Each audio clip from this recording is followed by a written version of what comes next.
예수 그리스도의 형상 성막 제 32장 꽃받침.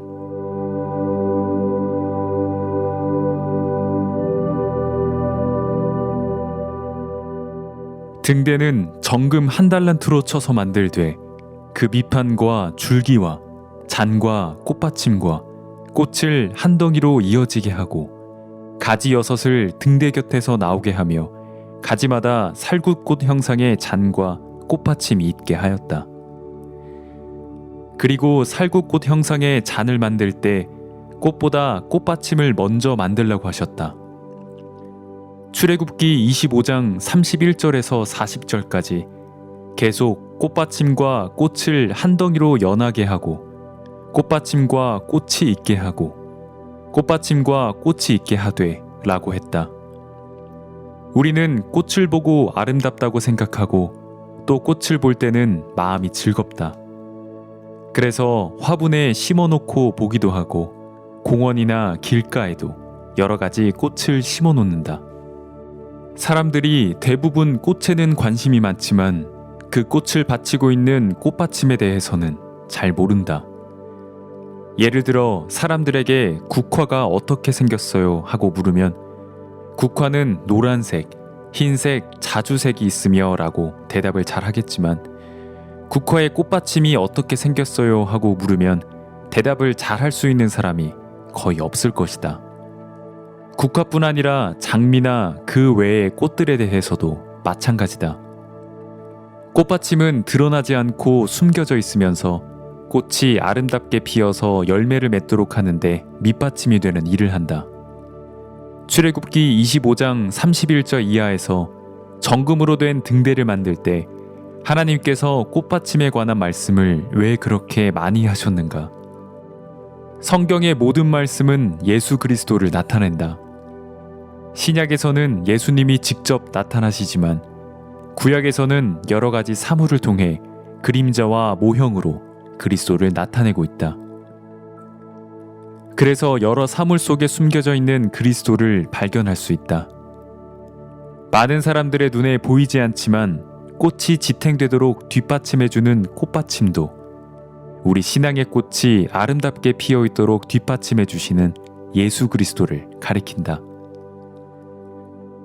꽃이 아무리 아름답고 예뻐도 그 꽃을 받치고 있는 꽃받침이 떨어지거나 없다면 꽃잎이 한 잎, 두 잎 떨어지거나 바람에 날려갈 수밖에 없다.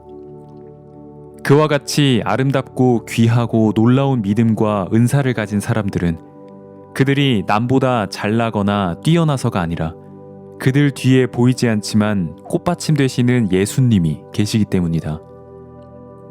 전에 우리가 주님을 몰랐을 때는 고목나무나 신주단지나 용왕에게 빌었지만 이제 우리는 꽃받침이 되신 예수 그리스도를 의지하여 하나님께 나아가는 것이다. 예수 그리스도께서 십자가에 못 박혀 죽으신 것을 인하여 우리는 죄 사함을 받을 수 있었다. 예수님의 뒷받침 없이는 우리 수고나 노력으로는 지극히 작은 죄도 씻을 수 없다.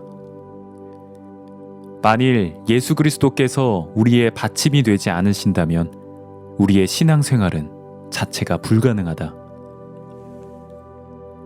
사람들은 그리스도를 믿는 믿음이 없기 때문에 자기를 다듬거나 자기를 아름답게 만들어서 하나님 앞에 나아가려고 한다. 자기를 잘 다듬어서 자기 꽃을 예쁘게 피우려고는 해도 꽃받침이 되려고 하지는 않는다.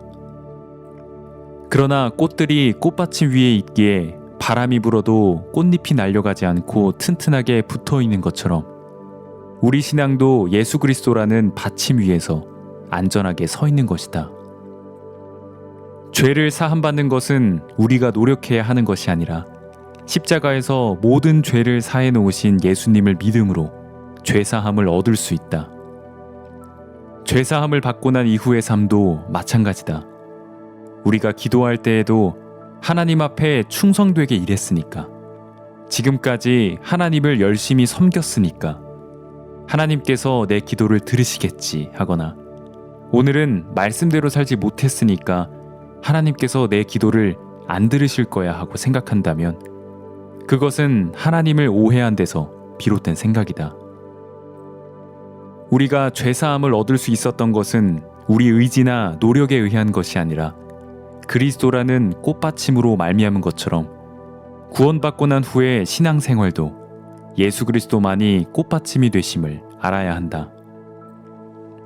예수님은 우리를 위해 십자가에 못 박혀 죽으셨을 뿐만 아니라 예수 그리스도의 이름을 우리에게 주셨다. 우리가 그 이름으로 하나님 앞에 나아갈 때 하나님은 우리 기도를 들으신다. 하나님은 그리스도라는 이름 외에 어떤 것으로도 우리 기도를 들으신 적이 없다. 하나님은 우리 신앙의 받침이 되시는 그리스도를 인하여 우리를 받으시기에 예수님 외의 것들은 받으실 수 없다. 자신의 행위를 신앙의 받침으로 삼고 있는 사람들은 많이 기도하거나 성경을 읽고 구제하는 일등을 했을 때에는 담대함을 가지고 기쁘고 즐거운 마음으로 하나님 앞에 나아가지만 그렇지 못할 때는 하나님 앞에 담대하게 나아가지 못한다.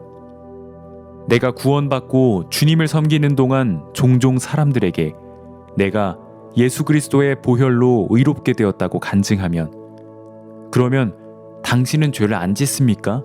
하고 의아해했다. 사람들이 나에게 죄를 짓지 않습니까? 하고 묻는 이유는 당신이 죄를 짓는데 어떻게 의로울 수 있느냐?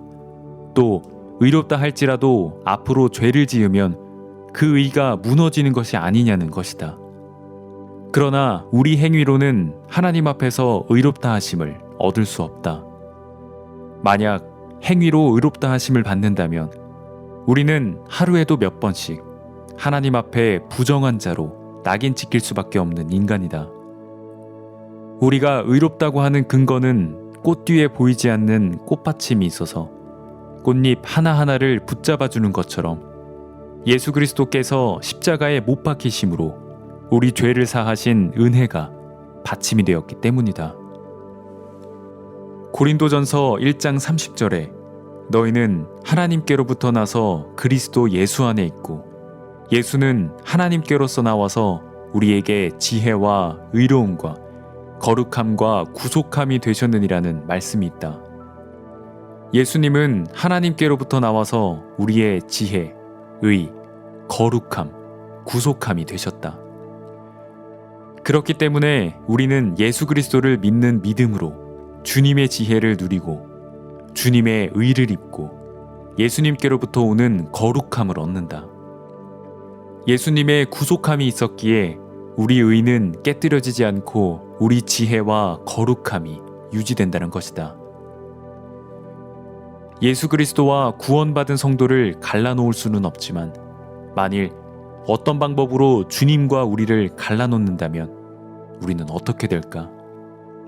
발전소와 전등을 연결시켜주는 전선을 끊으면 조금 전까지만 해도 밝게 빛나던 전등이 그 빛을 잃는 것처럼 우리는 즉시 깊은 죄악에 빠질 수밖에 없고 지혜다 거룩함도 전부 바닥나고 말 것이다. 결국 우리가 죄사함을 받고 난 뒤에 거룩한 삶을 유지할 수 있는 것은 꽃받침에 의해 꽃의 아름다움이 지속되는 것과 마찬가지다. 예수 그리스도께서 우리 지혜와 의, 거룩함과 구속함의 받침이 되시기에 우리는 의로움과 거룩함을 유지하고 하나님 앞에 나아갈 수 있다.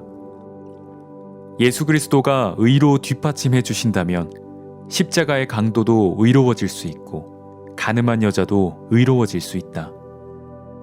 그리스도가 뒷받침이 된다면 유대인을 학살한 히틀러를 포함해 이 땅에 살고 있는 어떤 죄인이라도 의롭고 거룩하며 예수 그리스도가 뒷받침된다면 아무리 무식한 자도 지혜로운 자가 된다. 그런데 우리가 의롭다, 거룩하다 하면서도 하나님 앞에 나아가지 못하는 이유가 있다면 우리 신앙에 뒷받침 되시는 그리스도를 의지하기보다 우리 노력으로 신앙생활을 하려고 하기 때문이다. 하나님께서 등대에 아름다운 살구꽃 형상의 잔을 만들라고 하셨을 때 다른 것이 아닌 꽃받침으로 그 꽃을 유지하게 하셨다. 그것처럼 오늘 우리의 신앙도 다른 것이 아닌 예수 그리스도가 받침이 되게 하셔서 우리가 아름다운 신앙의 꽃을 피우도록 하셨다. 우리가 믿음으로 살 수 있는 것은 예수님으로 말미암기 때문이다. 마음에 예수님을 기억하고 주님의 이끌림을 받을 때 성령의 충만함 가운데 믿음으로 행하게 된다. 하지만 만약 예수님이 우리를 인도하시지 않으면 우리는 즉시 마귀의 유혹을 받아 넘어질 수밖에 없다. 예수님께서 우리 믿음의 꽃받침이 되셔서 신앙의 꽃을 피우게 이끄시기에 오늘도 우리는 주님을 찬양하고 주님께 감사를 드린다. 우리에게 아름다움이 있다면 그것은 예수님 때문이고 우리가 거룩하다면 그것도 예수님 때문이며 우리에게 의로움이 있다면 그것도 주 예수 그리스도로 말미암은 것이다.